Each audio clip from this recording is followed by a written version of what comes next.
Then we are on the same boat. Madam, আমার বাচ্চা হয়ে যাওয়ার পর আমার ভাইয়ের জন্ম হয়। আমার বাচ্চা আমার ভাইয়ের থেকে 1 বছরের বড়।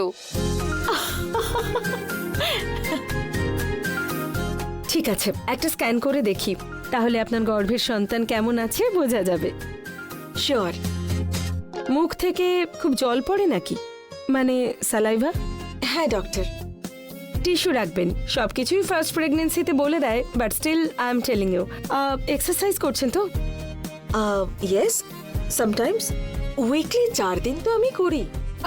লাইট ওয়ার্ক করবেন, স্কিপিং জাম্পিং এসব করবেন না। কোনো হিল স্টেশনেও এখন যাবেন না, ওখানে অক্সিজেন কম থাকে বলে গর্ভস্থ বাচ্চার কষ্ট হয়। ডক্টর, কয়েকটা খাবার খেতে আমার ভীষণ অসুবিধা হচ্ছে। ওটা ডিভাইড করে খান, ওটা অ্যাভয়েড করে আপনি 3 বেলায় যা ভালো লাগে সেটাই খান। খাবার গরম করে খাবেন না, ম্যাঙ্গো পাপায়া এসব খাবেন। ডেইলি 8 ঘন্টা করে কিন্তু ঘুমোতেই হবে। তেমন হলে দুপুরেও আপনি 8 ঘন্টা ঘুমিয়ে নিতে পারেন। আর কোনোভাবেই যেন ওজন না বাড়ে, বুঝলেন তো? ডক্টর, এই মাথা ব্যথা, মুড সুইং কদিন ধরে এগুলো একটু ভোগাচ্ছে, কেন বলুন তো?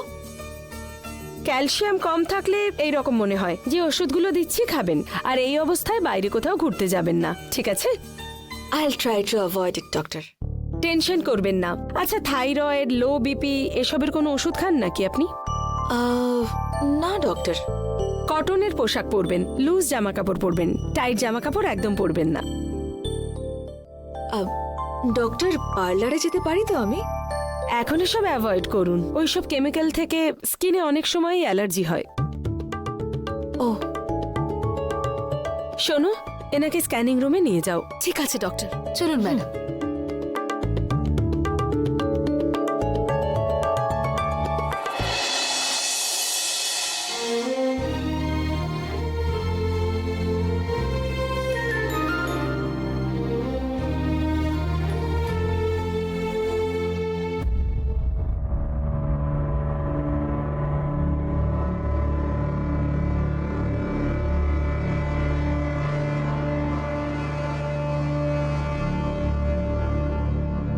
দেখুন, এখন কিন্তু আপনি একদম সুস্থ।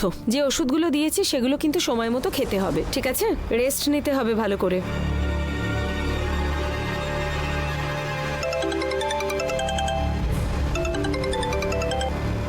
হ্যালো, কে বলছেন? আমি কি আর কেন সেটা তোমার জানার দরকার নেই। তুমি যেখানে আছো সেখানে একটা জানলা আছে, সেটা এক্ষুনি গিয়ে খোলো।